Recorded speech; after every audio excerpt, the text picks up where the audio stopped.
Har bir erkak kishining hayotidagi eng muhim va esda qolarli kunlardan biri bu albatta bitiruv kuni hisoblanadi. Yillar davomida jamoadan kiyimi bilan ajralib yurmay, oxirgi kunga kelib hamma ham obrazini yuqori darajaga olib chiqishga harakat qiladi va bilmaganlik sababli juda ko'p bazaviy xatolar qilib qo'yadi. Ulardan bittasi bu bitiruv kuniga no name brenddan yoki bozor va mass marketdan o'zining xarakteristika va proporsiyalarini bilmasdan turib kostyum buyurtma qilishi yoki undan ham yomoni bu kostyumni prokatga olishi. Bu xato bilan siz nafaqat birovni o'lchamida yurishga, balki arzon va kulgili ko'rinishga rozi bo'lasiz. Shu sababli bunday kostyumlarni bitiruvchilar hayotida umuman ikkinchi kiyishmaydi. Vaqtingizni ko'p olmayman. Bugunda sizlar bilan haqiqatdan ham sizni qomatli ko'rsatadigan, rangi va strukturasi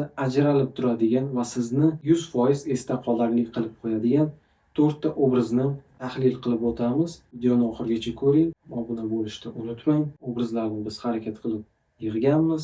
Inshaalloh ularni bemalol yoz bo'yi va hattoki ba'zi bir kuz va bahor sezon bo'yi boshqa garderob elementlari bilan birlashtirib kiyishingiz mumkin bo'ladi. Birinchi obrazimiz bu greyj rangidagi kostyum dvoyka. Ushbu kostyumning rangi noodatiy deganim sababi bu smesовый lyon, ya'ni aralashma qilingan lyondan tayyorlangan bo'lib, pidjaklari bespatqlat yengil bo'lishi uchun blazer bir bortli o'tkir latskanda, ya'ni o'tkir yoqada hamda yelkasidan iborat bo'lgan blazerdan iborat hamda baland belli yon regulyatorda va ikkita zashipli bo'lgan shim kiradi. Ushbu shimimiz bu yerda ko'rishimiz mumkin. Tugmalari ham noodatiy, jigarrang va bejevoy aralash tugmalar hisoblanadi. Regulyatorlari o'zi Pinterest va Google yoki boshqa bir videolaringizda ko'rgan regulyatordan farq qiladi. Juda ham qulay regulyatorlar hisoblanadi. Bu shimni kamarsiz kiyasiz. Buning plyuslari nimada? Keyinchalik bu shimni bemalol pololar bilan kiyishingiz mumkin, lyonoviy ko'ylaklar bilan kiyishingiz mumkin. Mana kiymagan holimizda ham ko'rishingiz mumkin. Mana bu smesовый lyon, bu ham smesовый lyon.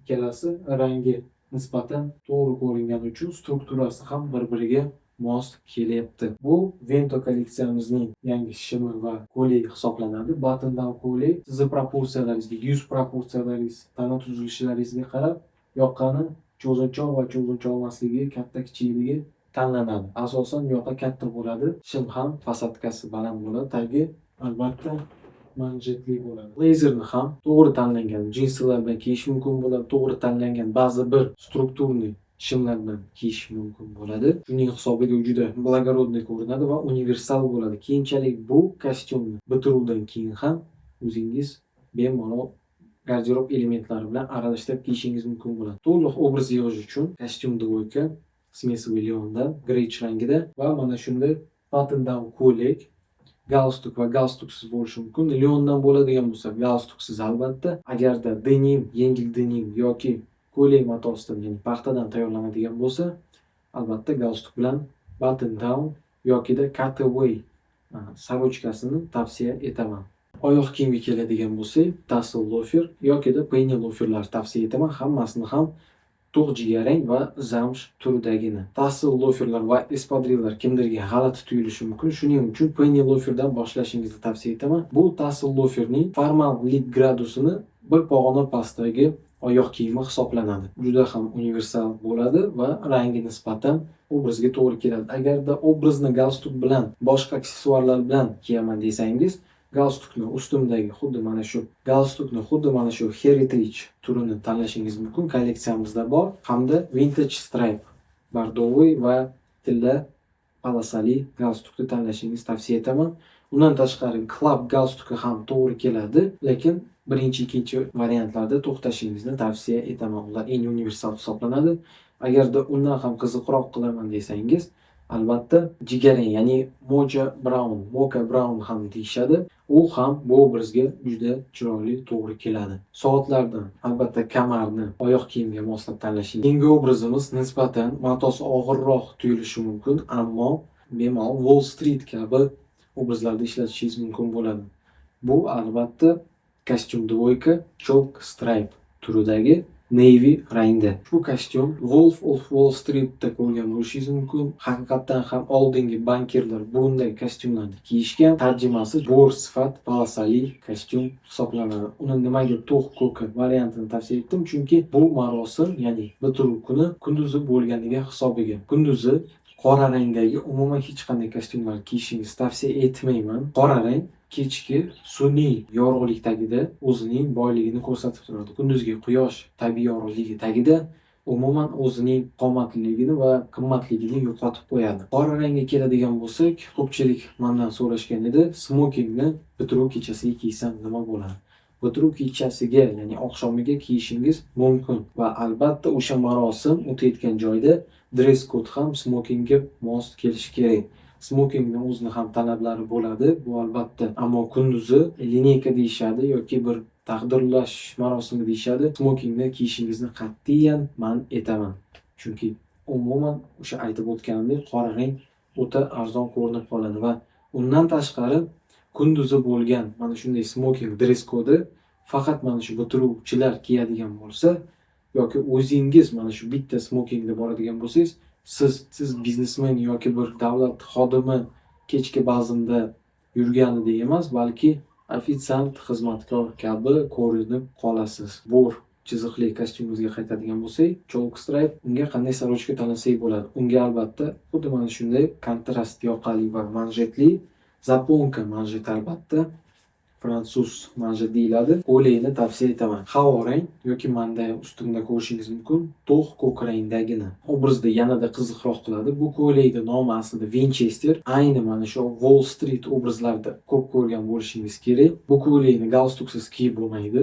Lekin bu uning plyusi hisoblanadi. Yoqasi turi bir necha xil bor. Menga eng yoqqanlari bu cutaway va mendagi mana shu pin collar, ya'ni pin yoqa. Hozirda aynan shu pin yoqalari uchun o'zining shtangalarini import qilib olib kelyapmiz. Inshaalloh oltin va serebro ranglarida, ya'ni kumush ranglarda bo'ladi. Zaponkalaringiz va soatlaringiz uchun moslab bemalol kiyib yurishingiz mumkin bo'ladi va ko'rinishi taxminan mana shunday bo'ladi. Galstukni ozgina ko'tarib turadi va juda ham qiziq ko'rinadi. Pin colorda rasmda ko'rishingiz mumkin.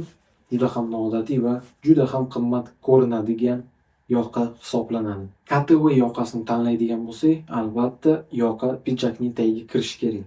Pidjakning o'zi ham yoqasi keng bo'lishi kerak. Agarda o'tkir yoqali bo'lsa, chalk stripe kostyumida ikki bortlik qilamiz uni. Yoqasi o'tkir bo'ladi va deyarli yelkagacha yetib boradi. O'rtagacha emas, o'rtadan orqada emas. Undan ham kattaroq bo'ladi. Oyoq kiyimga keladigan bo'lsak, to'q jigarrang Oxfordlar yoki to'q jigarrang derbilarda kiyishingizni tavsiya etaman. Расслабленный tassel loferlar bu yerga to'g'ri kelmaydi. Ketadi. Hech qanday loropiyani, hech qanday sliponlar bu yerga to'g'ri kelmaydi. Kostyum o'ta formal, ya'ni jiddiy hisoblanadi. Shuning uchun jiddiy oyoq kiyimlar bilan kiyishingizni faqat tavsiya etaman. Shim albatta yon regulyatorda bo'ladi. Hech qanday kamar siluet tenikiga bo'lib qo'yishi to'g'risi juda arzon ko'rsatib qo'yadi. Soatlarga keladigan bo'lsak, o'sha tilla opravali soatlar, ularda agar zaponkaga moslab tanlaydigan bo'lsangiz yoki xuddi mana ko'rishingiz mumkin, soatim kamari va siferblati qora bo'lganligi hisobiga oyoq kiyimimga moslab tanlangan, ramkasi esa kumush rang bo'lganligi hisobiga mana bu yerdagi zaponkalarimga moslab tanlangan.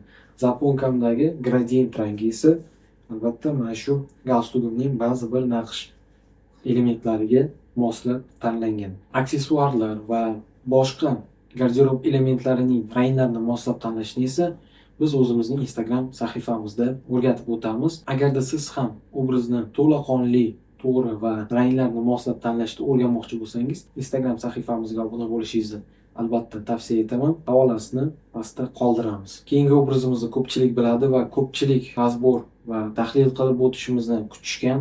Bu albatta ikki bortli o'tkir latskanda, ya'ni o'tkir yoqali blazer hamda ivory rangidagi shimlar. Ushbu obrazni ko'pchilik takrorlashga harakat qilishdi, uni o'zlaricha yasab to'g'rilashga ham urinishdi, ammo ko'pchilikning ko'rgan bo'lishimiz mumkin nimadir yetishmayapti. Bu albatta bazaviy prinsiplarga rioya qilmasliklari. Pidjakning kengligi yoki kirish turi xato bo'lgan, yoqalari, latsknlari o'ta tor bo'lgan. Shimga keladigan bo'lsak, tagi tor, tizzasi tor va soni ham tor bo'ladi. Va albatta eng ko'zga tashlanadigan narsasi shimning pasatkasi, ya'ni beli o'ta past. Aslida har bir obrazda eng ключевой, ya'ni eng muhim narsalari va belgilari shu hisoblanadi. Odam sizni ko'rganda avvalambor kiyimingizni pasatkasiga va proporsiyalariga e'tibor beradi. Tahlil qilib o'tadigan bo'lsak, 2 bortli blazerni matosi lyon. U blazerni podkladkasi bo'lmaydi, chunki issiqda kiyiladigan blazer bo'lganligi hisobiga yengilroq bo'lish maqsadida. Bu uni strukturasini yumshoqroq qilishi mumkin, ammo hech qanday ko'rinish tarafdan buzib qo'ymaydi. Aksincha, sizga issiqda ham yengillik berib turadi. Blazerning tugmalari tilla va qora aralash bo'ladi. U uni yanada universalroq qiladi. Bu blazerni bir bortli ham qilishimiz mumkin, ammo 2 bortli bilganimizdek juda ham elegant ko'rinadi. Yoqalar albatta o'tkir bo'ladi va deyarli yelkagacha yetib turadi. Yoqalar qancha katta bo'lsa, shuncha blazer sizni ko'kragingizni kattaroq ko'rsatadi va sizni yanada qomatliroq ko'rsatadi. Uzunligi orqani yopib turishi kerak albatta va kengligi ham bu yerda qisib qolmasligi kerak. Hech qanday skladkalar bu yerda hosil bo'lmasligi kerak. Shimga keladigan bo'lsak, o'sha baland belli, ikkita zashipli keng shimlar. Uni kengligini yanada kattaroq qilish niyatidamiz. Ya'ni 22 sm bizda o'rtacha kenglik bo'ladigan bo'lsa, aynan ivory rangdagi baland belli regulyatorda shimlarimizni 23, hatto 24 sm da qilish niyatidamiz. U yanada elegantroq bo'ladi va albatta havo sirkulyatsiyasi hisobiga yanada yengilroq bo'ladi. O'ziga xos kontrast bo'lganligi hisobiga, ya'ni tepa va past kontrasti hisobiga juda obraz qiziqarli ko'rinadi. Sorochkani tanlaydigan bo'lsak, havorang yoki havorang polosali, ya'ni bengal stripe sorochka tanlashingizni tavsiya etaman. Xuddi o'sha mana shu to'q ko'k yokida havorang polosali Winchester, ya'ni kontrast воротник hamda kontrast manjetli zaponkada qo'lingni ham tavsiya etaman. Juda ham qiziqarli ko'rinadi. Agarda obrazni galstuk bilan kiyaman desangiz, galstuklarga keladigan bo'lsak, burgundiy, jigarrang polosali, inshaalloh yangi kolleksiyamizda bu ham bo'ladi, hamda club galstukimizni tavsiya etamiz. Club galstugi o'zim eng ravo ko'radigan galstuklarimdan hisoblanadi, chunki agarda ko'ylakni polosalari bo'ladigan bo'lsa, galstukni ham polosalari bor va polosalari yirikroq. Shuni hisobiga ko'zda charchatmaydigan obraz hosil bo'ladi. Ro'molcha pashli keladigan bo'lsak, ro'molcha pashlini oq yokida galstukning ba'zi bir naqshlariga moslab tanlanadi. Hech qachon galstuk bilan bitta matodan tayyorlangan komplekt qilinmaydi. Chunki bu oddiy bir sovg'a yoki bozordan sotib olingan arzon para bo'lib ko'rinib qoladi. Agarda ham grech kostyumini oladigan bo'lsangiz, ham hozirgi aytib o'tgan Riviera turidagi obrazni ham oladigan bo'lsangiz, ularni aralashtirib bir qancha obraz tayyorlashingiz mumkin bo'ladi. Va nihoyat oxirgi va eng qiziq obrazlarimizdan biri bu albatta to'q jigarrang, ya'ni choko rangidagi lyondan tayyorlangan blazerimiz, parasiz pidjak va albatta mana shu grech shimlarimiz hisoblanadi. Bu blazerni aytib o'tganimdek, xuddi oldingi kabi bemalol rangini moslab jinsilar bilan ham kiyishingiz mumkin bo'ladi. Boshqa rangdagi, misol uchun ivory rangidagi shimlar bilan ham kiyishingiz mumkin bo'ladi. Blazer bir bortli va notch lapel, ya'ni to'rt burchak yoqada bo'ladi. Ushbu obrazga xuddi mana shu aytib o'tganimdek universalligi hisobiga bu obrazga ham to'g'ri keladi. Ya'ni havorang lyondan tayyorlangan yoki yengil denimdan tayyorlangan button down yoki cutaway ko'ylaklari juda ham boy va qiziqarli ko'rinish beradi. Agarda obrazni galstuksiz kiyaman desangiz, mana shunday ko'rinishi mumkin. Bu yerda galstuklarni tanlaydigan holimizda club galstugi to'g'ri kelishi mumkin. Unga mos aksessuar va ro'molcha pashini tanlaymiz. To'q ko'k lekin katta naqshli, ya'ni Royal Navy galstugimiz ham bu yerga mos keladi. Oyoq kiyimga keladigan bo'lsak, bordovo, ya'ni burgundiy penny loferlar terdan tayyorlangan hamda zamshiviy tassel yoki penny loferlar. Barcha sanab o'tilgan kostyum, pidjak va boshqa garderob elementlarini, undan tashqari aksessuarlarni ham va ba'zida oyoq kiyimlarni ham albatta Savrano brendimizda buyurtma qilib olishingiz mumkin. sizni shaxsiy o'lchamlaringizga moslab tayyorlanadi. O'lchamlar olish to'g'risidagi video qo'llanmani sizga tashlaymiz. Siz o'sha o'lchamlarga qarab uzoqdan turib ham bizga ularni bera olasiz. Berganingizdan keyin biz sizga garderob elementlaringizni O'zbekiston bo'ylab bepul yetkazib beramiz inshaalloh. Joylar cheklangan, ustalarimiz ham cheklangan. Shuning uchun hoziroq buyurtma qiling va bir necha yillik o'zingizga stil borasida investitsiya qiling. Sabran.